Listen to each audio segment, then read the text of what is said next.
नौवीं संस्कृत का यहाँ पे पेपर हो चुका है। अब आपका विज्ञान का पेपर है। संस्कृत के पेपर का पूरा सॉल्यूशन लेकर के आ चुका हूँ। हर एक क्वेश्चन का आंसर बताऊंगा। आप अपने क्वेश्चन मिला लीजिए कि आप कितने सही करके आए हैं। देखिए सही उत्तर बता रहा हूँ, जैसा कि हमने पिछले पेपर के इसी प्रकार से बताए थे सभी क्वेश्चन के उत्तर, है ना। तो इसी प्रकार से आप हमारे चैनल पर पाएंगे कि हम सभी के उत्तर बता देते हैं। तो सब्सक्राइब कर लें। अगला पेपर जो आपका विज्ञान का है इसी प्रकार से उसके लिए हम यहाँ पे उत्तर बता देंगे पहले से, है ना। तो आपको यहाँ पे चैनल को सब्सक्राइब कर लेना है। देखिए उचित विकल्पम चित्तवा लिखत, इसी प्रकार से आपका पेपर था ना। ये देखिए ये आपके क्वेश्चन रहे और यहाँ पे सबसे पहले का उत्तर रहेगा आपका। पहला क्वेश्चन है अनु उपसर्ग उदाहरण मस्ती, है ना, कि अनु उपसर्ग वाला उदाहरण कौन सा है इनमें, है ना। अवगच्छति, अनुगच्छति, गच्छति, उपगच्छति। देखिए तो जिसने भी इसका बी नंबर का ऑप्शन यानी कि अनुगच्छति लगाया है बिल्कुल उसका सही है ना। अनुगच्छति इसका सही आंसर हो जाएगा पहले नंबर का। इसके बाद है सेकंड क्वेश्चन है आपका पराजयते पदे उपसर्ग अस्ति, है ना। उपसर्ग पूछेगा, उपसर्ग कहाँ होते हैं आगे, तो परा रहेगा आंसर, है ना। परा, पराजयते में उपसर्ग है परा, आंसर रहेगा। बिल्कुल सरल क्वेश्चन आए हैं आपके। गम धातु रूपम अस्ति, गम धातु, है ना, तो गच्छति, गच्छति इसमें आंसर रहेगा आपका। गम धातु रूपम अस्ति, है ना, गच्छति आंसर रहेगा इसका ए, बी नंबर का ऑप्शन, है ना। तो मिलाते जाइए अपने आंसर, फिर बताइएगा कि कितने सही हैं। लंग लकारस्य उदाहरणमस्ति भवति भवित भविष्यति अभवत, तो अभवत इसका सही आंसर रहेगा द नंबर का ऑप्शन, है ना। तो देखिए एक बार बता दूं कि यह आंसर अनुगच्छति है इसका, इसका परा है और इसका गच्छति है, इसका अभवत है ना। और इसके बाद अगला क्वेश्चन है दृश्य धातु उदाहरणमस्ति, दृश्य धातु का उदाहरण क्या है, तो यहाँ पे पश्यति आपका आंसर सही बिल्कुल हो जाएगा, बिल्कुल राइट आंसर हो जाएगा आपका पश्यति, है ना। तो बिल्कुल आंसर याद रखते जाइए अपने, अच्छी तरीके से मिलाते जाइए कि आप कितने सही करके आए हैं पेपर में। यहाँ पर रहेगा आपका वर्तमान काले कह लकारः भवति, वर्तमान काले कह लकारः भवति, लंग लट लट लोट, क्या रहेगा आपका आंसर यहाँ पे लट, है ना, लट। बी नंबर का ऑप्शन आपका सही आंसर हो जाएगा। लेट लगाया है जिसने उसका गलत है, लेकिन लट जिसने लगाया है बिल्कुल सही है। बी नंबर का ऑप्शन बिल्कुल राइट आंसर है आपका छठे वाले का, है ना। तो आपके अब रिक्त स्थान स्टार्ट होते हैं, यहाँ पे देख सकते हैं कोष्ठकाथ चित्वा रिक्त स्थानानि पूर्यत, है ना, ये रहेगा आपका। तो पहला क्वेश्चन है आपका रमेशः कुत्र गच्छति इत्यस्य अव्ययम खालिस्थान अस्ति, है ना। तो क्या रहेगा गच्छति या कुत्र, तो कुत्र इसका बिल्कुल राइट आंसर हो जाएगा, कुत्र, है ना। तो ये बिल्कुल सही आंसर लगाने लेंगे आप कुत्र। इसके बाद अगला क्वेश्चन है आपका सह तत्र क्रीडति इत्यत्र अव्यय अस्ति खालिस्थान तत्र क्रीडति, है ना, क्या रहेगा तत्र, इसका बिल्कुल सही आंसर रहेगा। तो पहले का क्या है कुत्र, दूसरे का क्या है तत्र, तो हो जाएगा। इसके बाद है आपका थर्ड नंबर का बालिका शब्दस्य चतुर्थी विभक्ति पंचवचनम, तो बालिके बालिकाए, है ना, पंचवचनम पूछा गया बालिका का, है ना।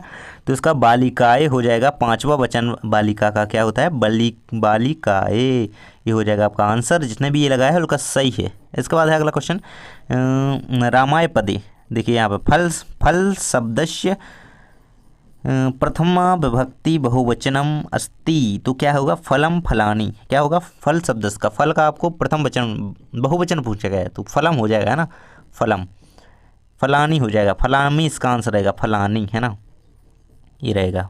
फल का जो है बहुवचन है प्रथम विभक्ति में, है ना, इसलिए हाँ ये बहुवचन का फलानी रहेगा, है ना।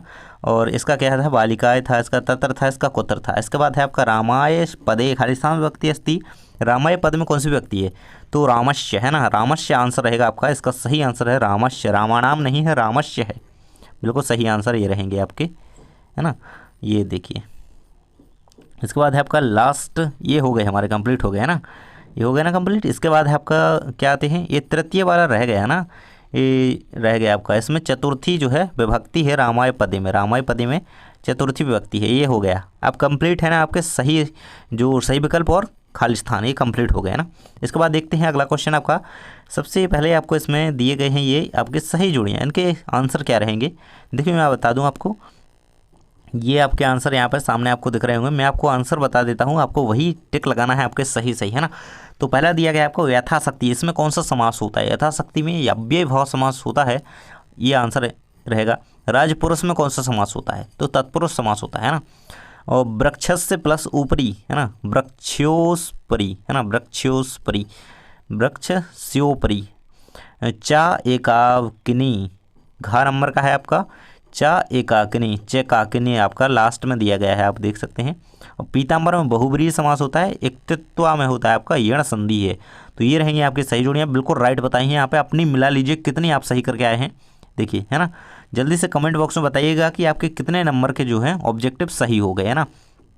देखिए ये क्वेश्चन रहेगा, जूम करके दिखा देता हूँ, बिल्कुल क्वेश्चन 5 से, है ना। आपको आंसर यहाँ पर लिखते जाऊँगा साइड में। यहाँ पर रहेगा कुत्र दरिद्रता न भवेत, इसका आंसर आपका क्या रहेगा? प्रिय वाक्य प्रदानयन, है ना। प्रिय वाक्य प्रदानयन, प्रिय वाक्य प्रदान, है ना। ये आपका सही आंसर इसका रहेगा पहले वाले का, कुत्र दरिद्रता न भवेत, है ना।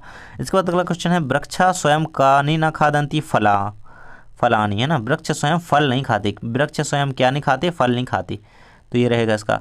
इसके बाद अगला क्वेश्चन है आपका, सरसा रसाला कदा लसंती, तो इसका रहेगा बसंते, है ना। जिसने बसंते आंसर लगाया है ना, उसका बिल्कुल सही आंसर है तीसरे वाले का, सरसा रसाला कदा लसंती, बसंते आंसर रहेगा, है ना।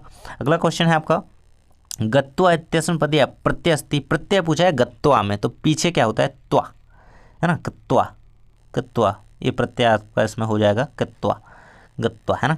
ये इसका प्रत्यय रहेगा। इसके बाद अगला क्वेश्चन दिया गया है आपको, अध्यापिका इत्यस्मिन् प्रत्यय अस्ति, अध्यापिका में प्रत्यय पूछा गया है ना, इका, इका लास्ट में जो निकलता है इसका अर्थ वही इसका प्रत्यय हो जाता है, इक्का रहेगा अध्यापिका में। इक्का जिसने आंसर लिखा है बिल्कुल सही आंसर बता रहा हूँ।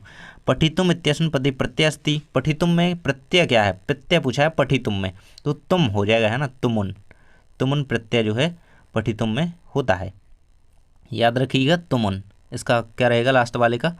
तुमुन, इस प्रकार से आप लिखेंगे ये तुमुन, ये प्रत्यय है एक, है ना।